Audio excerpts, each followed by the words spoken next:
헬스조선 상례 서비스 3일의 약속. 네, 여러분 안녕하십니까. 추미애 아들 탈영 의혹, 추 법무장관과 아들 이 모자에 대한 온갖 추문과 새로운 의혹들이 일파만파로 퍼져나가고 있습니다. 아들을 평창올림픽 통역병으로 보내라는 압력이 국방장관실과 국회로부터 있었다는 증언이 나왔습니다. 당직병에게 휴가 처리를 지시한 대위는 육군본부 부대 마크를 달고 있었다는 증언도 나왔죠. 이런 말들이 사실이라면 국방장관, 국회, 육군본부, 사실상 전방위 압력이 있었다는 증언인 셈입니다. 오늘 아침에 한 신문은 이런 제목을 달았습니다. 추미애 아들 의혹, 제2 조국 사태 될라, 민주당 곤혹. 다시 말해서 추미애 사태는 조국 사태와 판박이로 닮아가고 있다는 것인데요. 그것은 우리 사회의 핵심 가치이면서 동시에 문재인 정권이 자신들의 전가의 보도처럼 내세웠던 공정성 문제를 정면으로 건드리고 있기 때문입니다. 다른 건 몰라도 페어플레이 이거 하나만은 확실히 지켜줄 줄 알았던 문재인 정권의 핵심 인물들이 자기 자식만 황태자라도 된 듯 감싸돌면서 공정의 가치를 무너뜨리고 있기 때문입니다. 훗날 문재인 정권을 기술하는 역사가들은 이 시기 문정부의 실패를 요약하는 세 단어를 조국, 추미애, 무너진 공정성 이렇게 압축할지도 모릅니다. 이런 와중에 이재명 경기지사는 문재인 정권의 본질에 해당하는 부분을 송곳으로 찌르고 나왔습니다. 그것은 바로 이 보편적 복지냐 선별적 복지냐라고 하는 좌우 정권의 근본적인 갈림길에 해당하는 부분인데 이 부분을 치고 나온 것입니다. 오늘은 이 얘기를 하겠습니다. 이재명 지사는 어제 일요일 새벽 3시가 조금 넘어서 페이스북에 글을 올렸습니다. 문재인 정부의 제2차 재난지원금이 선별 지급으로 굳어진 것을 비난하는 글이었습니다. 그 중에 이런 대목이 있습니다. 분열과 갈등과 혼란, 배제에 의한 소외감, 문재인 정부와 민주당 나아가 국가와 공동체에 대한 원망과 배신감이 불길처럼 퍼져나가는 것이 제 눈에도 뚜렷이 보입니다. 저도 사실은 처음에 제 눈을 의심했습니다. 너무 심하게 나간 글이었습니다. 이 지사의 페이스북이 해킹당한 것인가 하는 생각도 잠깐 했습니다. 그러나 사실이었습니다. 이 문장에서 핵심은 문재인 정부에 대한 배신감이 불길처럼 퍼져나간다는 대목입니다. 사실 크게 나눠 본다면 민주당은 대상을 가리지 않고 100%에게 나눠주는 보편적 복지가 이념과 정책의 밑바탕을 이루고 있고 보수당인 국민의힘은 가장 어려운 계층을 먼저 살피자는 선별적 복지 쪽입니다.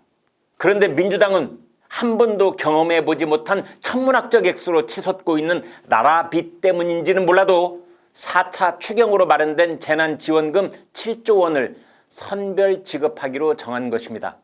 노래방, PC방 등을 운영하는 자영업자, 대리운전 퀵서비스 기사 같은 특수고용직, 그리고 기초생활수급자와 차상위 계층인 저소득층이 그 대상입니다.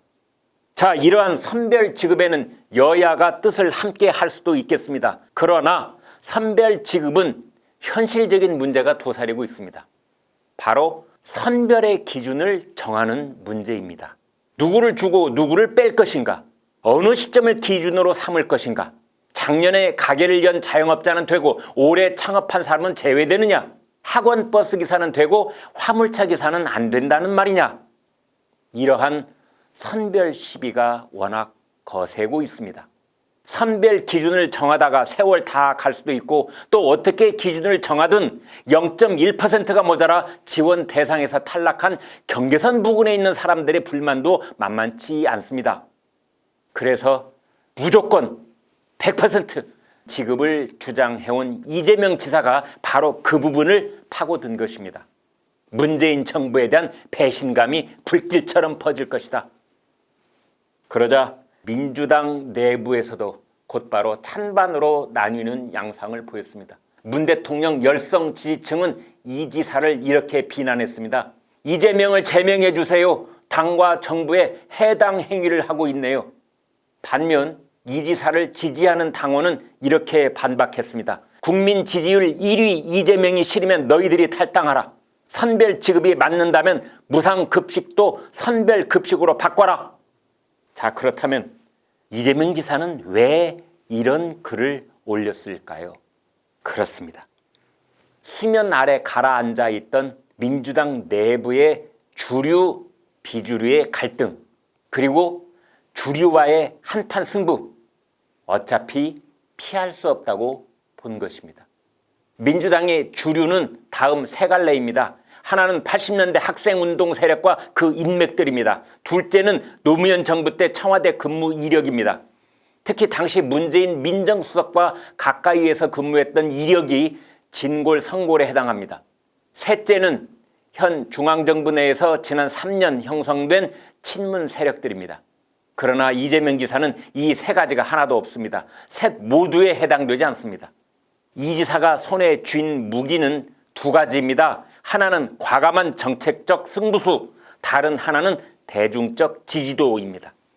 이것으로 이미 성공했습니다. 오랫동안 지지율 1위를 지키고 있던 이낙연 당대표를 따라잡고 때론 추월하고 있는 것입니다.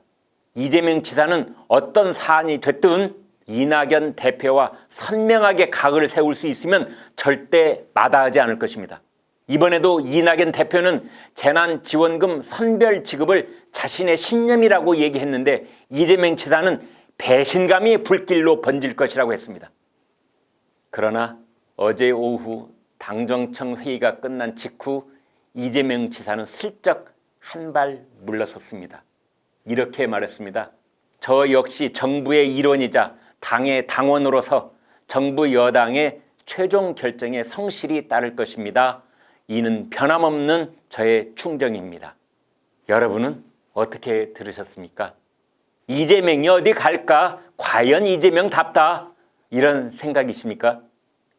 불과 반나절 만에 배신감의 불길에서 충정으로 급선회하는 모습을 보인 것입니다. 이번이 처음은 아닙니다. 얼마 전에도 서울 부산시장 보궐선거에 무공천을 주장했다가 주류가 거세게 반발하자 이튿날 바로 거둬들인 적이 있습니다. 이재명 지사는 이런 대목에서 전혀 정치적 양심적 가책을 느끼지 않는 사람처럼 행동할 때가 있습니다. 능수능란하게 치고 빠지기 전략을 구사하고 있을 뿐이라고 생각하기 때문입니다. 재난지원금 100% 지원으로 국민 여론전에서 포인트를 올린 다음 국면이 흘러가는 것을 예의주시하다가 새불리를 느끼면 바로 한 발 빼면서 친문계와 정면 충돌을 피하는 것입니다. 자, 이런 상황에서 추미애 법무장관과 이재명 경기지사가 마치 합동작전이라도 펴듯 문정권의 레임덕 현상에 구멍을 내고 있습니다. 추 장관은 여러 의혹에 버티기로 일관하면서 본의 아니게 판을 키우고 있는 양상이고 이 지사는 전략적 행동으로 보일 때가 많습니다. 이 지사는 지지율 1위를 확실하게 차지하는 순간 민주당 주류도 자신에게 기울 것이라고 내다보고 있는 것입니다.